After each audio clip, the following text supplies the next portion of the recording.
Ya, terima kasih Anda masih menyaksikan Gapai Kemuliaan. Kita lanjutkan kembali pembahasan kita bersama Kiai Haji Muhammad Faiz. Nah, Kiai, sosok yang mengaku-ngaku sebagai Imam Mahdi itu sudah kerap kali bermunculan begitu ya. Iya, Dan memang akhirnya ya tadi kalau di Indonesia berujung kepada pengadilan karena penistaan iya, agama. Nah, bagaimana kemudian umat Islam ini bisa mengenali begitu atau iya, meyakini sosok Imam Mahdi sebenarnya begitu, iya. Kiai? Ya kuncinya ngaji, ya, Hmm, kembali kepada guru.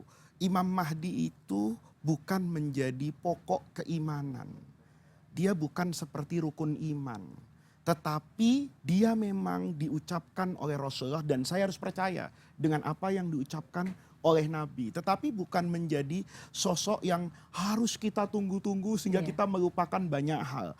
Kita bermazhab Syafi'i yang saya jelaskan, bermazhab Imam Abu Hasan al-Asy'ari, itu yang kita amalkan. Tetapi kita juga wajib meyakini bahwa Imam Mahdi itu akan datang di akhir zaman.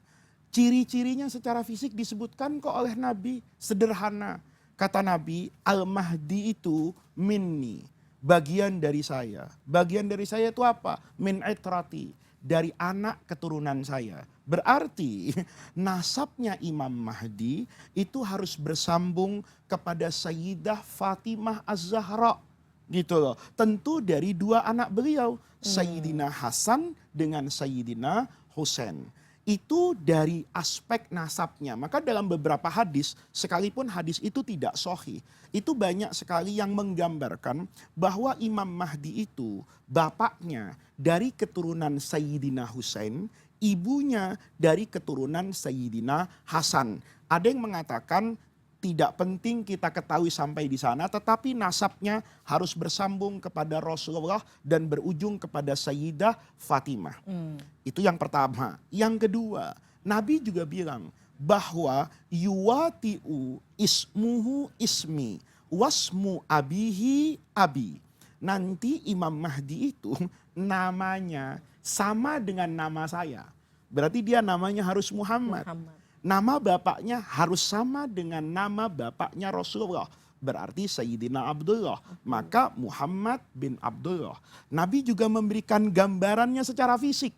Tapi secara fisik itu kan bisa ditafsirkan macam-macam. Kata Nabi, di antara tandanya Imam Mahdi itu kayak saya.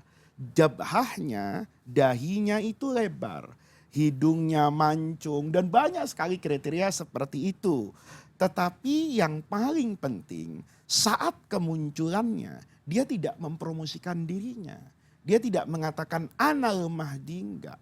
Tapi Hmm. begitu dia muncul dengan ciri-ciri fisiknya, dengan akhlaknya, dengan ucapannya, orang segera berbondong-bondong. Dan itu terjadinya di Ka'bah kata Rasulullah. Di tengah-tengah kekacauan dunia, tiba-tiba muncul nanti Imam Mahdi di sana. Jadi kalau Imam Mahdi itu misalnya ya, kemudian mempromosikan dirinya atau sampai perlu meyakinkan orang lain, Hmm. masa kamu tidak percaya sih kalau saya Mahdi? Itu jelas Mahdi palsu. Karena di dalam hadis itu setiap orang yang melihat, mereka akan tahu inilah sebetulnya Al-Mahdi yang disampaikan oleh Rasulullah Shallallahu Alaihi Wasallam. Dan beliau kan tidak membawa syariat baru.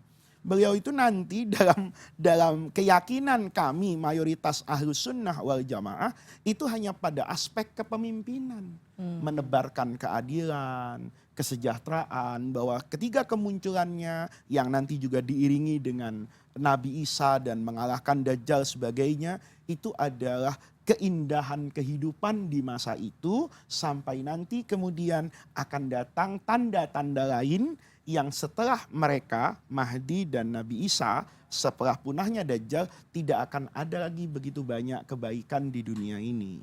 Dan itu akan berujung kepada hari kiamat. Baiklah. Baiklah Kiai, kita akan break dulu, kita akan lanjutkan sesaat lagi. Jangan kemana-mana, Gapai Kemuliaan akan segera kembali.